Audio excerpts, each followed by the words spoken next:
자, 효소 두 번째. 얘들아, 효소 두 번째. 자, 효소 한번 두 번째로 봅시다. 두 번째. 자, 네 번째 여기 이제 두 번째 시간 효소의 활성에 영향을 주는 요인에 대해서 볼게. 효소의 활성에 영향을 주는 요인이 뭐가 있을까? 첫 번째 온도야. 온도. 자, 효소는 생체 촉매이기 때문에 주로 단백질로 구성되어 있거든. 그래서 언제 최적 온도가 몇 도냐면 거의 한 우리 몸의 온도 정도 되죠. 거의 한 37도에서 최적 온도가 되는 겁니다. 근데 이 최적 온도를 벗어나잖아. 온도가 더 높아지면 우리 이거 뭐라 그래? 바로 변성을 한다 이렇게 얘기를 하죠. 변성이 어떤 의미인 줄 아니? 변성이 되면 효소가 변성이 되면 효소가 주로 단백질로 구성되어 있기 때문에 변성을 하면 어떤 상황이 되는 거냐면 제가 옛날에 그런 얘기 한 적이 있어요. 우리가 그 삼겹살 고기가 무슨 색이야? 붉은색이잖아. 붉은색 그 등심, 소고기 등심을 달궈진 후라이팬에 얹으면 어떻게 되니? 그렇지, 칙 하면서 색깔이 회색으로 변해버리잖아. 똑같습니다. 그게 효소야. 근데 회색으로 변한 등심이 다시 붉은색으로 안 되는 거잖아. 기능을 잃어버리는 거야. 이걸 우리 변성이라고 하죠. 그래서 마비, 끝. 그래서 우리가 몇 도가 되면 안 돼? 우리 몸의 온도가 42도가 되면 죽습니다. 왜냐하면 우리 몸에 있는 모든 효소가 변성이 되거든. 42도 정도 되잖아. 그러면 우리 몸에 있는 효소가 다 파괴가 돼요. 그리고 우리 몸에 있는 화학 반응을 일으킬 수가 없어. 그럼 에너지 생성도 안 되고 당연히 모든 기능이 멈춰버리지. 자, 이게 효소예요. 근데 여기 보면 무기촉매 보이지? 그런 거 없어. 그러니까 무기촉매는 효소가 아닌 거라서 그냥 화학 반응이 일어나는 거. 그냥 온도가 높으면 높을수록 좋아. 그래서 꾸준히 계속 올라갈 수 있는 게 바로 무기촉매. 두 가지를 이제 비교를 했죠. 자, 그래서 온도는 최적 온도가 따로 있다는 거. 거의 생체 온도다. 자, 그 다음 오른쪽 한번 봐볼래? 여러 가지 효소의 최적 pH. 이 정도는 외워주면 좋아. 자, pH도, 자, pH가 수소이온 농도거든. 첫 번째가 뭐냐면, 펩신이야. 펩신은 두 글자에서 pH 얼마? 2. 외워라, 얘들아. 펩신은, 우리 몸에 펩신이 어디서 나오냐? 위에서 나와. 자, 위는 산성이야. 실제로 염산이 분비가 돼요. 우리 위에서. 염산이 분비가 되는데 그 굉장히 강한 산성이야. 그때 최적이 돼요. 그래서 얘는 바로 위에서, 이것도 알아주면 좋을 것 같은데, 위에서. 그러니까 위에서는 누구만 활성이 되냐면 펩신만 활성이 되는 겁니다. 얘네들은 안 돼요. 그러니까 지금 위 안에 아밀레이즈가 있을까 없을까? 있지. 왜? 우리가 침 삼키면 다 아밀레이즈가 어디로 와? 위로 넘어갈 거 아니야. 침에는 아밀레이즈가 있으니까. 그러니까 걔네들은 위에서는 활성을 일으키지 못합니다. 왜냐하면 위는 pH 2가 되기 때문에. 자, 여기 보면 카탈리즈하고 아밀레이즈 보이지? 얼마야? pH 7입니다. 웬만하면 이것도 외우세요. 그 다음 트립신. 얘는 장액이라고 하는데 얘는 pH 8 정도 되는 겁니다. 그래서 웬만하면 이거 외워주는 게 좋아. 알았죠? 자, 2하고 7하고 8. 카탈레이즈도 거의 7이야, 중성에서. 그래서 얘네들은 어디서 작동을 하냐면, 아밀레이즈나 트립신은 이제 장. 그래서 위 다음에 장이잖아. 그래서 위에서 장으로 넘어갈 때는 위의 길을 이제 중화시켜요. 너무 산성이라서, 그리고 이제 탄산수소 나트륨이라는 액체가 어디서 나오는 거냐면, 그 이자액에서 나와. 그래서 그 액체가 이 산성인 액을 이렇게 중화시켜서 이런 효소들이 잘 작용할 수 있도록. 만약에 위액이 중화가 안 되면 또 문제가 되겠지. 그럼 우리 몸이 이제 속이 메스껍고 이제 뭔가 문제가 생기는 거야. 속이 안 좋은 사람들. 자, 이게 두 번째가 pH입니다. 나중에 문제 풀 때 있잖아, 얘들아. 그러면 pH가 맞지 않으면 반응을 할까 안 할까? 하지 않습니다. 됐죠? 요거 하나. 자기 pH가 맞을 때 한다. 그런 질문을 하지 마. 그럼 선생님 pH 3일 때 펩신은요? 몰라. 조금 하겠지. 근데 그런 거 묻질 않아. 그러니까 pH 2냐 아니냐만 물어봐. 그러니까 pH 2냐 아니면 pH가 너무 막 7, 8이냐. 그렇게만 비교하는 거라서 너무 뭐 3이 어떻고 뭐 4가 어떻고 3.5가 어떻고 그런 건 몰라도 됩니다. 자, 그 다음에 pH는 얘들아 변성을 해 안 해? 하지 않아요. 그래서 혹시 pH가 2였다가 다시 7이나 8로 맞춰주면 작동합니다. 이건 괜찮아요. 얘는 이제 변성이라는 개념이 없어. pH는. 그래서 얘는 상관이 없습니다. 그냥 온도만 변성이 된다. 그것도 저온은 상관없어. 무슨 온도만? 고온만 변성이 돼요. 그래서 얘들아 등심을 냉동시키면 어떻게 되니? 그대로 색깔 그대로 다시 해동하면 됩니다. 그치? 그래서 우리 몸은 체온보다 낮은 온도에 들어갔다 다시 생체 온도, 최적 온도로 와도 괜찮아. 다른 거에 문제 없어. 근데 너무 0도가 되면 안 되죠. 왜냐면 0도가 되면 우리 몸이 대부분 물로 구성되어 있기 때문에 물은 부피가 어떻게 되니? 얼음이 되면서 커지잖아. 그래서 세포가 파괴가 되거든. 그래서 그것만 조심하면 얼렸다가 다시 해동해도 상관없어요. 근데 사람을 얼렸다가 해동해서 되는 경우가 있는지 없는지는 잘 모르겠는데 동물들은 되는 거 알지? 액체 질소에 넣어서 빼면 다시 살아. 나 그거 봤어. 그 금붕어 있잖아. 금붕어. 고기 있잖아. 생선을 액체 질소에 딱 넣으면 어떻게 돼? 그냥 돌이 돼버려. 순간 냉동을 딱 하거든. 근데 그거를 수건에다가 싹 이렇게 하면 살아. 이제 그거를 기반으로 해서 그거 원리로 해서 이제 냉동인간이라는 거를 해서 지금 지구에 냉동인간이 있을까 없을까? 있어. 꽤 많아. 한 몇백 명 될걸? 왜냐면 이제 자기를 돈이 많은데 곧 죽어. 그러니까 나중에 나를 다시 깨워서 이 병을 고쳐줄 달라고 이렇게 냉동을 하는 사람이 몇백 명 돼. 그러니까 냉동인간의 옵션이 두 가지가 있는 거 알아? 전신 냉동. 비싸. 그러니까 그러니까 온 몸을 다 냉동을 시켜서 이제 저장하는 방법이 있고, 두 번째는 머리만 냉동하는 사람들이 있어. 나 잘 모르겠어. 왜 그렇게 하는 건지. 그래가지고, 근데 그게 의미가 있을까 몰라. 왜냐면 본인이 깨어났을 때 과연 깨어날 수 있을지도 잘 모르겠고, 냉동을 하는 사람이 과연 언제까지 그 사람 냉동할지도 잘 모르겠고. 그렇지. 잘 모르겠어. 어쨌든. 자, 이제 세 번째로 가볼까? 자, 세 번째가 바로 기질의 농도입니다. 여기 보자. 세 번째가 기질의 농도. 이 기질의 농도가 뭘까? 자, 다른 조건이 일정할 때, 여기 봐볼래? 자, 여기 이제 드디어 이제 반응 속도가 나오거든. 자, 너희들은 이제부터 굉장히 중요하다. 잘 들어야 돼. 이 반응 속도는 뭘 의미하는 거냐면, 효소와 기질의 이 복합체 있지. 효소 기질 복합체의 농도를 우리는 반응 속도라고 하는 겁니다. 그러니까 효소가 지금 기질하고 결합하고 있잖아. 걔가 지금 반응 속도라고 얘기를 하면 됩니다. 자, 그럼 효소 농도를 계속해서 증가시키면 반응 속도는 계속해서 증가할 수 있습니다. 물론 여기서는 뭐야? 기질의 농도가 뭐 할 때? 굉장히 충분할 때, 굉장히 많을 때 설명이 가능하죠. 자, 이렇게. 자, 그 다음 두 번째 그래프 한번 봐볼래? 자, 반응 속도가 어느 정도 가다가 멈췄지. 자, 왜 멈췄냐? 자, 이때는 더 이상 증가하지 않는 이유가 뭘까요? 얘들아. 자, 이때를 우리가 이런 말을 쓰죠. 효소가 뭐가 됐다? 포화가 되면 그럴 수 있습니다. 효소. 얘는 효소가 일정하거든요. 효소가 일정할 때. 그러니까 효소가 어떤 특정한 농도였을 때. 효소 농도가 일정할 때 더 이상 증가하지 못합니다. 만약에 속도를 증가시키려면 뭐를 첨가하면 돼요? 당연히 효소를 첨가하면 되겠지. 자, 얘들아. 자, 세 번째 그래프를 보여줄게.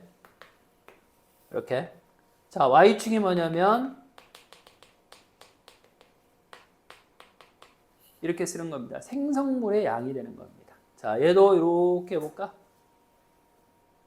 자, 이거 시간이야. T1, T2. 자, 여기서 T1하고 T2의 차이점이 뭘까요? 어디가 속도가 빨라? 자, 여기서는 이미 속도가 제로죠. 왜요? 이미 생성물이 다 만들어졌다는 얘기. 그러니까 더 이상 반응을 하지 않는다는 얘기지. 더 이상 반응을 하지 않기 때문에 여기서 더 이상 반응을 하지 않기 때문에 여기서는 속도가 제로인 거죠. 이제 반응이 끝난 거예요. 왜냐하면 생성물의 양이 더 이상 증가하지 않기 때문에. 알겠죠? 그래서 그래프 모양이 똑같다고 해서 너희들이 오해하지는 말도록. 자, 이게 세 번째 뭐 기질 농도에 따른 효소 반응 속도에 영향을 미치는 요인을 이렇게 얘기를 해봤습니다. 자, 이제 다섯 번째 가볼까? 자, 꽤 중요하죠. 이게 굉장히 중요한 거야, 얘들아. 봐봐. 자, 첫 번째가 뭐냐면 효소는 자, 주로 선생님이 단백질이라고 했는데 그러지는 않고요. 자, 선생님이 말하는 거만 이제 효소를 디테일하게 얘기를 할 거예요. 효소는 첫 번째 이렇게 얘기를 해요. 전효소라고 해요. 전체 올. 전체 효소를 크게 두 가지로 나누는데 무슨 효소? 주 효소가 있고 플러스 보조인자로 구성되어 있습니다, 얘들아. 자, 효소는 자, 주효소와 보조인자로 되어 있어. 그래서 이 부위가 바로 뭐로 구성되어 있냐면 얘가 단백질로 구성이 되어 있습니다. 제가 단백질이야. 자, 보조인자는 간단하게 얘기하면 그렇지. 단백질이 아니야. 자, 이렇게. 이거 써놔야 돼. 뒤에 이제 문제로 나온다. 자, 주효소는 단백질이고, 자, 보조인자는 단백질이 아닙니다. 그러니까 단백질이니까 얘들아 열에 강해 약해? 열에 약하죠. 얘는 열에 약합니다. 근데 얘는 열에 굉장히 강합니다. 자, 얘들아 주효소니까 얘는 크기가 커요. 얘 큽니다. 얘는 크기가 어때요? 작습니다. 이렇게. 그 다음에 또 알아야 될 건 뭐냐면 어떤 효소는 주효소와 보조인자로 구성되어 있잖아. 그러면 이 두 개가 필수야. 무슨 얘기를 하는 거냐면 만약에 주효소만 넣어주면 반응을 하지 않아. 당연히 보조인자만 있어도 반응을 하지 않는 거지. 알겠지? 그래서 둘 다 필수다. 둘 다 필수. 자, 특별히 선생님이 이제 보조인자에 대한 얘기를 해볼게요. 이 보조인자는 두 가지로 되어 있습니다. 자, 첫 번째가 뭐냐면 조효소로 명칭한 게 있고 그 다음에 복혈족이라고 하는 게 있어요. 자, 조효소. 여기 보면 조효소. 자, 여기서 특별히 이제 보조인자 비타민과 같은 애들, 그러니까 특별히 얘를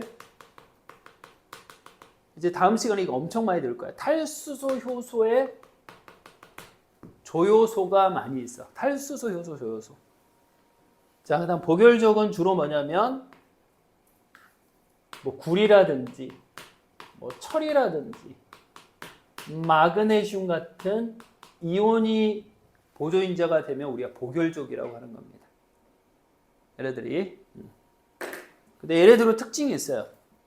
자, 우선은 잘 이해는 안 되겠지만 특별히 조효소, 탈수소 효소의 조효소는 주효소하고 굉장히 결합력이 약합니다. 그러니까 얘는 결합력이 약하기 때문에 따로 떨어져서 나와. 탈수소 효소, 조효소는 결합력이 약해서 따로 떨어져서 작용을 많이 하는 겁니다. 잘 붙어있지가 않아. 그런데 복혈적은 굉장히 강해요. 거의 주요소하고 붙어 있습니다. 그래서 결합력을 통해서 우리가 이 두 가지를 또 이제 구분을 할 수가 있지. 이렇게. 자, 요 얘기가 지금 선생님 이제 효소의 구성에 대해서 전체를 다 얘기를 하는 건데, 자, 밑에 탐구 포인트를 한번 가볼까? 이걸 그대로 두고. 자, 탐구 포인트. 자, 저 글씨 그대로 두고. 자, 여기 이제 선생님 무슨 얘기를 할 거냐면, 봐봐. 자, 여기 보면 알코올 발효에 관여하는 어떤 효소액을 반투과성망을 이용하여. 자, 선생님 그림 하나 그려줄게. 이렇게 증류수를 넣어놔요. 여기다 증류수를 넣어놓고 여기다가 반투과성막을 뭐 셀로판 용지 같은 거. 자, 요거 이게 반투과성막이야.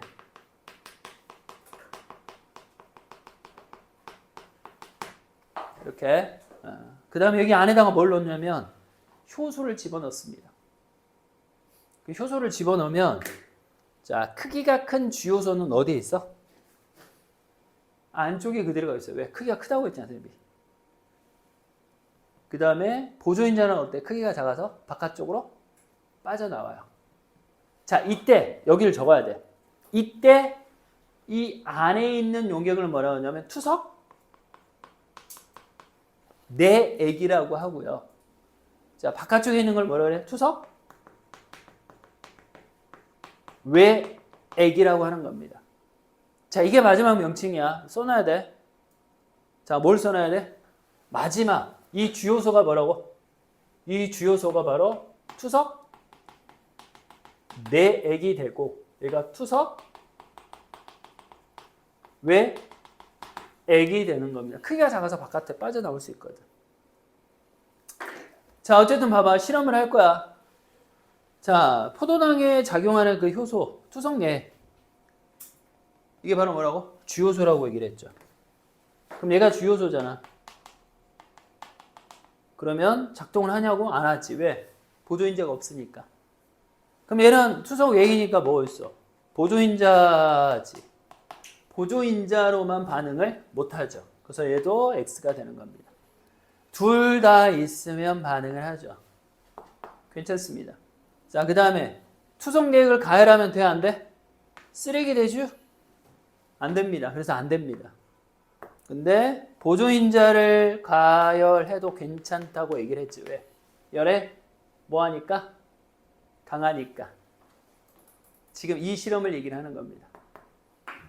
그래서 이제 명칭을 주요소를 뭐라고 한다? 주요소를 다시 한번 주요소를 투석 내액.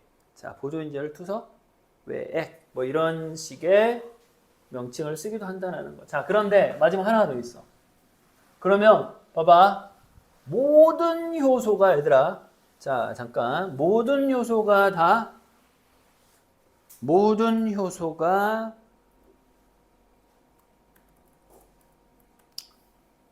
주요소하고 보조인자로 되어 있는 건 아니다. 왜요? 1번 봐봐. 여기 뭐라고 되어 있냐면 오로지 뭐만 되어 있는 게 있어? 단백질로. 그러니까 얘는 only 뭐로만? 주효소로만 되는 것도 따로 있다는 거. 자, 막 외울 필요까지는 없어. 그러니까 아밀레이즈라든지 펩신이라든지 트립신 이런 소화효소 같은 애들은 아예 처음부터 보조인자가 없어. 근데 아까 선생님이 뭐라 했냐? 보조인자가 필수라고 했잖아. 근데 얘는 원래 없으니까 상관없겠죠. 그러니까 이건 어떻게 하냐면 어떤 물질을 투석 내액만 넣는데 반응을 했대. 그럼 걔는 보조인자가 처음부터 없었던 애야. 그렇게 이해하면 된다고. 이해되지? 자, 모든 효소가 투석 외액이 필요한 게 아니야. 왜냐면 우리가 이 효소에 대해서 잘 모르는데 투석 내액만 반응을 했더니 반응을 했다라고 하면 이런 애들이다라고 생각을 하면 된다고.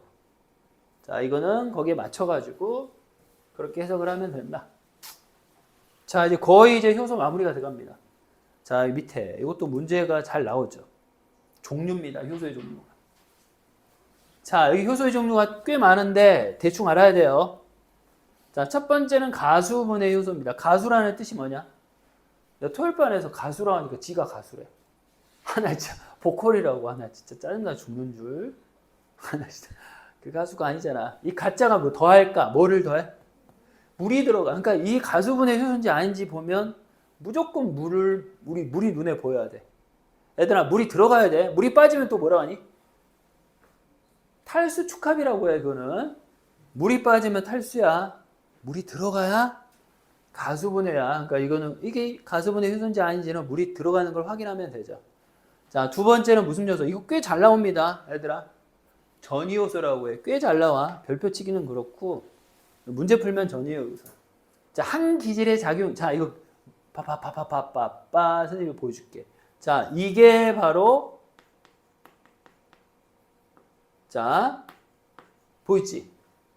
자, 세모에 붙어 있는 이게 뭐냐면 아미노기입니다. 그럼 얘를 반응식을 어떻게 해요? 세모 더하기 이게 전이효소입니다. 그러니까 이쪽에 있는 작용기를 떼서 이쪽에 붙여주는 효소를 우리가 전이효소 이렇게 얘기를 하는 겁니다. 됐죠? 자, 그 다음에 산화환원 요소. 자, 얘들아, 산화환원 요소는 뭐가 있어? 산화환원이 뭐야? 화학에서 주로 수소를 넣었다 뺐다, 산소를 넣었다 뺐다, 전자를 넣었다 뺐다. 주로 우리는 뒤에서 이제 산화환원 요소 대표적으로 이런 게 많이 있죠. 탈수소 효소라고 해. 얘들아, 수소를 떨어뜨려주는 효소야. 수소가 떨어진다는 얘기나 하나 입장에서는 어때? 수소를 잃은 거고, 다른 애는 뭐야? 수소를 얻은 거잖아. 그러니까 이거 다 산화환원 효소라고 합니다. 다른 말로 탈수소 효소 되게 많이 나와요. 자, 이성질화 효소 꽤 많이 나옵니다. 이성질화라는 것은 구조를 바꿔요. 그러니까 원자 배열. 그러니까 요거는 더 쉽죠. 얘들아, 이렇게. 뭔지 알지? 이거는 동하고 이화 개념이 아니야. 그냥 화학 반응식은 그대로인데 구조만 바꾸는 겁니다. 뭐 이게 뭐 구조 이성질체, 광학 이성, 이거 들어본 적 있어? 안 들어봤대. 화학에서 이런 거. 그래서 이거를 이성질화 효소 이렇게 얘기합니다. 뭐 기하 이성질체, 광학 이성질체, 구조 이성질체 뭐 이런 것들이 있긴 한데, 오른손하고 왼손은 얘들아 어때? 오른손하고 왼손은 구성물이 같아 달라? 같지. 왜? 엄지, 검지, 중지. 이건 뭐라 그래? 약지, 이새끼. 다섯 개 있잖아. 구조가 똑같잖아. 그러면 오른손하고 왼손은 같은 거야, 다른 거야? 같은 거야, 다른 거야? 다르지. 왠 줄 알아? 겹치진 않아. 야, 이거 겹치는 대로 하지 마. 이거 겹치는 게 아니야. 이렇게 해야 겹쳐야 되잖아. 뭔지 알지? 오른손하고 얘들아 왼손은 전혀 달라. 이게 대표적으로 그러니까 이거는 뭐냐면 이게 바로 광학 이성질체라고 해. 가운데 거울이 있으면 얘네들이 이 거울로 이거를 보는 거하고 똑같지. 그러니까 다른 거야. 그러니까 우리가 화합물도 이런 게 있다고. 물질 중에서 이런 게 굉장히 많죠. 그러니까 화학식은 똑같은데 달라. 이걸 이제 이성질체라고 하죠. 왜냐면 오른손하고 왼손 자체가 다르니까. 그치? 구성물질은 똑같습니다. 하나씩 있어서. 이게 그러니까 3D 구조로가 되면 이제 달라지는 거죠. 이거 겹치는 거 아니야, 얘들아. 마주 보는 거지. 이게 겹치는 거야. 안 겹쳐. 안 맞아. 안 맞는다. 자, 부가효소 이렇게 돼 있죠. 부가효소 잘 안 나옵니다. 이중결합의 원자난을 첨가하거나 이렇게 제거하여 이중결합을 형성한다. 그치? 이중결합과 관련된 거. 그 다음에 연결효소. 자, ATP를 사용하여 두 개의 분자를 연결시킨다. 이렇게 돼 있죠. 뭐 이런 거 두 개. 약간 동화 반응을 해주는. DNA 리게이스. 뭐 이런 식으로. 자, 특별히 이제 뒤에 보면 문제 많이 나오는 것 중에 하나가 뭐냐면 전이효소하고 이성질화 효소가 많이 나오니 이거를 꼭 기억을 해서 문제 푸는데 사용하도록. 자, 그러면 그 다음 페이지 한번 가봅시다. 자, 이제 본격적으로 우리는 그래프 해석하는 방법을 한번 봐볼까. 이게 효소 그래프 해석. 자, 바라바라. 에이, 자, 첫 번째가 효소 반응 속도. 아까 선생님이 효소의 반응 속도는 뭐하고 똑같다고 했어? 기억날까? 반응 속도는 효소하고 누구하고 결합한 거야? 효소와 기질 복합체의 농도와 같다라고 생각하면 되죠. 효소가 지금 기질하고 결합하고 있습니다. 자, 여기 A, B, C, 3가 있습니다. 그러면 A, B, C는 1, 2, 4가 되겠죠. 봐볼래? 자, 여기서 당연히 저해제는 두 종류가 있어요. 하나는 경쟁적 저해제고 하나는 비경쟁적 저해제입니다. 아까 선생님이 그 얘기를 하지 않았어요, 얘들아? 자, 지금 이제 설명해 볼게. 자, 봐봐.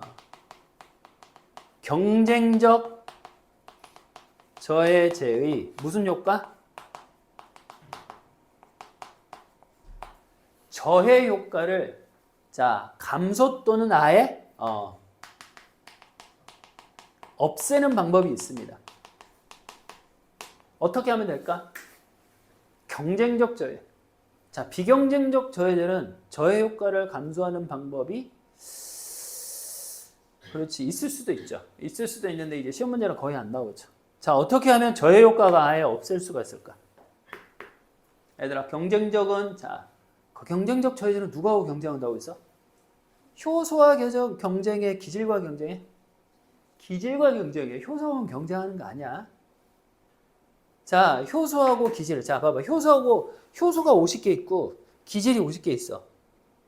다시 뭔 소리야? 자, 기질이 50개 있고 경쟁력 저해제가 50개 있어. 그러면 효소가 붙을 확률은 몇 %야? 50대 50이면 당연히 50%가 되겠지. 근데 저해제는 지금 말 그대로 저해하고 있는 거잖아. 저해하고 있는 거야. 그러면 아예 저해 효과를 없애고 싶어. 어떻게 하면 될까? 저해제를 없애는 방법이요. 아니, 안 돼. 저해제를 없애지 않으면서 저해 효과를 없애는 방법이 뭐가 있을까? 자, 다시. 기질이 50개고 경쟁력 저해제가 50개지. 근데 저해제를 자, 저해 효과를 없애려면 어떻게 하면 되냐면, 자, 기질이 50인 걸 어떻게 하면 돼? 500개, 5000개, 5만 개로 늘려봐. 그럼 확률적으로 경쟁력 저해제가 붙어, 안 붙어? 못 붙겠지. 무슨 얘기인지 알겠지, 얘들아? 자, 이게 그래프로 나와 있습니다. 자, 그게 뭐냐면 X축이 뭐야? X축 기질의 용도를 계속 크게 하고 있어요. 그랬더니 B하고 C를 딱 봐봐. C가 늦었지만은 초기 반응 속도, 그러니까 B하고 붙었지. 얘는 무조건 B, C를 뭐라고 써? 아, 얘가 바로 경쟁적 저해제구나, 이렇게 생각하면 돼요. 그럼 3는 뭐죠? 얘는 기질의 농도를 아무리 증가시켜봐. 왜? 비경쟁적 저해제는 이미 걔가 있는 순간 안 됩니다. 얘가 바로 비경쟁적 저해제가 되는 거거든요. 제가 비경쟁적 저해제가 되버리는 거예요. 얘가 경쟁적 저해제, 비경쟁적 저해제. 그러니까 비경쟁적 저해제는 저해 효과를 감소할 수 있는 방법이 없어. 그러면 이제 얘는 없는 방법이죠. 그러면 자, 얘들아, A와 B의 차이점이 뭘까? 자, 이 두 개의 차이점은 효소 농도죠. 얘들아, 효소 농도가 2배 차이가 나는 겁니다. 자, 그럼 찾을 수 있겠다. 자, 누구만 효소 농도가 2배야? 4죠. 그래서 A가 4가 됩니다. 효소 농도가 4가 되고, 자, B는 저해제가 없는 0.5입니다. 그럼 없으니까 얘가 1이 되겠죠. 자, 그 다음 C가 2가 되겠습니다. 자, 물론 여기서 더 설명할 수 있는 방법도 있어요. 왜냐하면 선생님 3가 꼭 비경쟁적 저해제인가요? 아니. 만약에 3를 또 다른 식으로 설명할 수 있어. 어떻게? 얘는 효소 농도가 0.25야. 이것도 가능해요. 물론 여기서는 지금 1, 2, 3, 4 중에서 하나씩 골라라고 했기 때문에 선생님 고른 거거든. 그치, 시연아? 하나 더 먹어. 자, 뭐라고? 자, 효소 농도를 이렇게. 자, 근데, 자, 아직 끝나지 않았어. 얘들아. 끝날 때까지 끝나지 않았어. 왜? S1이라는 게 있잖아.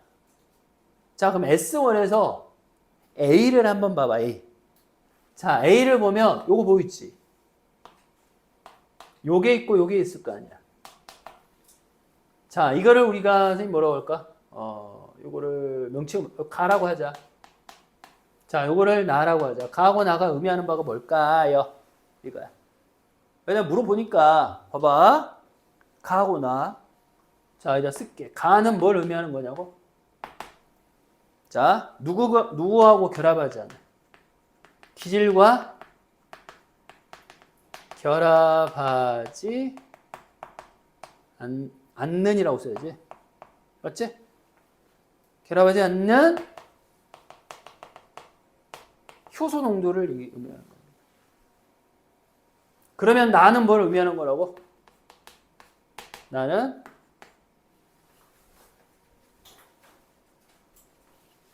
바로 효소, 기질, 복합체 농도가 되는 겁니다. 됐죠? 쟤는 효소 기질 복합체 농도. 그러니까 얘가 지금 반응 속도야 이게. 근데 이만큼 더 붙을 수 있죠. 근데 아직 효소가 놀고 있습니다.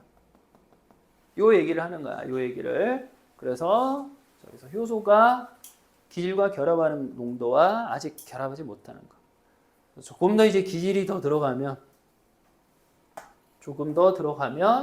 쟤네들은 더 결합할 수 있겠지. 여기는 다 포화가 됐습니다.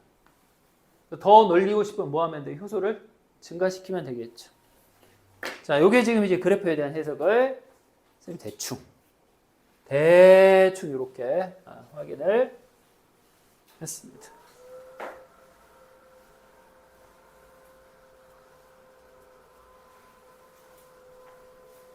자, 밑에 그래프 하나를 더 해석해 볼까? 그래프가 아니라.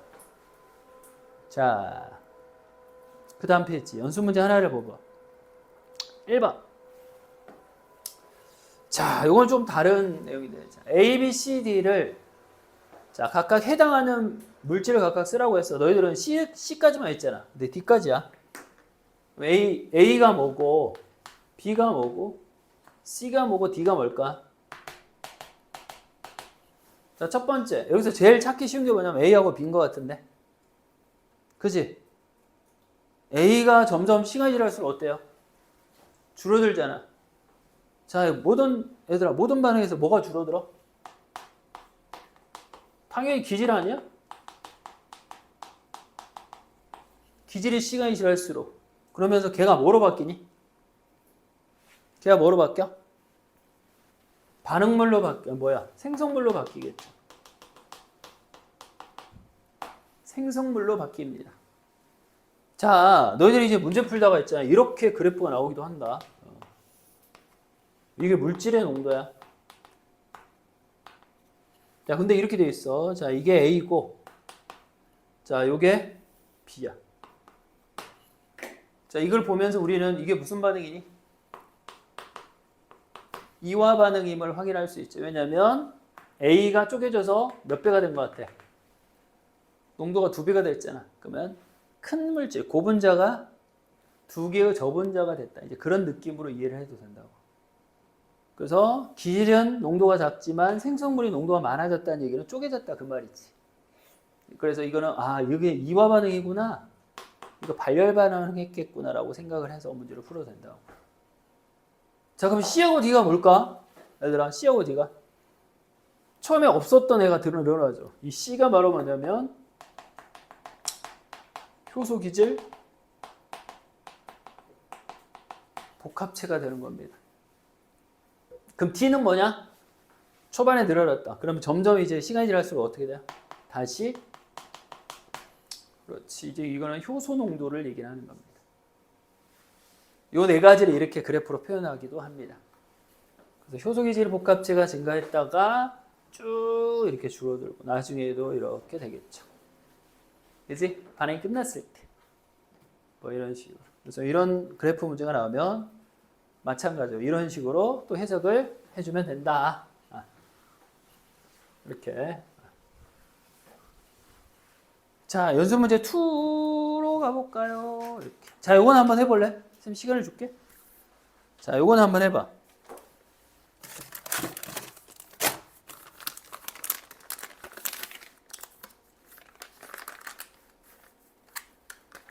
자, 1, 2, 3에 해당하는 상황을 한번 설명을 해볼래? 자, 모든 상황을 다 한번 써봐. 모든 상황을.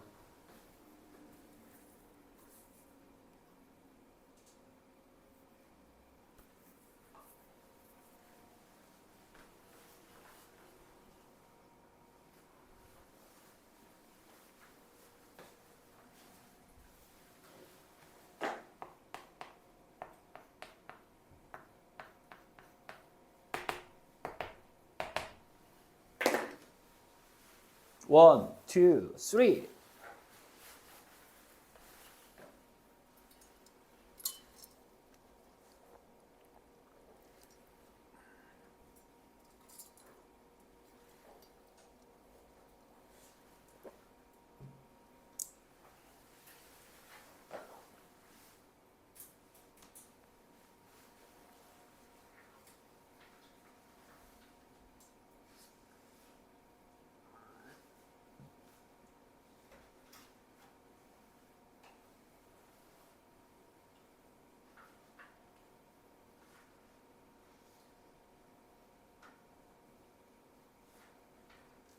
자, 다 한 것 같은데? 자, 원은 뭐냐면, 원은, 우선 원하고 투를 두 가지로 얘기를 할 수 있어요. 자, 얘는 무조건 경쟁적 뭐라고 쓰면 되니? 얘는 경쟁적 저해제가 있을 경우. 그 다음에 3는 두 가지로 얘기할 수 있어. 자, 먼저 효소 농도가 몇 배? 원하고 2에 비해서 절반이면 되죠. 하나가 더 있습니다. 뭐가 붙었으면 돼요? 비경쟁적 저해제. 됐죠? 이 두 가지가 다 가능합니다. 자, 3는 효소 농도가 2분의 1배여도 괜찮고, 그 다음에 비경쟁적 저해제일 경우도 괜찮습니다. 그 다음에 얘는 꼭 경쟁적 저해제만 되냐고? 아니야. 뭐 다른 상황을 만들어도 돼. 왜? 뭐 온도나 약간의 어떤 pH. 그치? 적정 pH가 아니거나 적정 온도가 아니면 속도가 좀 느려질 수도 있죠. 원은 그냥 정상인 경우. 왜냐면 비교거리니까. 이런 식으로. 그래서 이 세 가지 정도를 우리가 설명을 할 수 있죠. 근데 여기서 분명히 X하고 여기 뭐 저해제 종류가 있기 때문에 A하고 B에 대한 설명을 하려면 2가 경쟁적이고, 자, 3가 비경쟁적으로 우리가 설명이 가능하죠. 그래서 얘가 지금 비경쟁적이고 활성 부위가 아닌 부위에 붙어가지고 활성 부위를 변화시켜 버렸지. 얘는 기질과 경쟁하고 있습니다. 그래서 꼭 알아야 될 건 뭐냐면 기질과 경쟁하는 거야. 어떤 애들 나중에 이제 효소와 경쟁한다 그러면 안 돼. 효소와 경쟁하는 게 아니다. 기질과 경쟁하는 거다. 자, 여기 보면 이제 자, 뒤에 이제 기본 문제가 있거든. 한번 기본 문제 한번 풀어볼래? 자, 기본 문제를 한번 풀어보세요.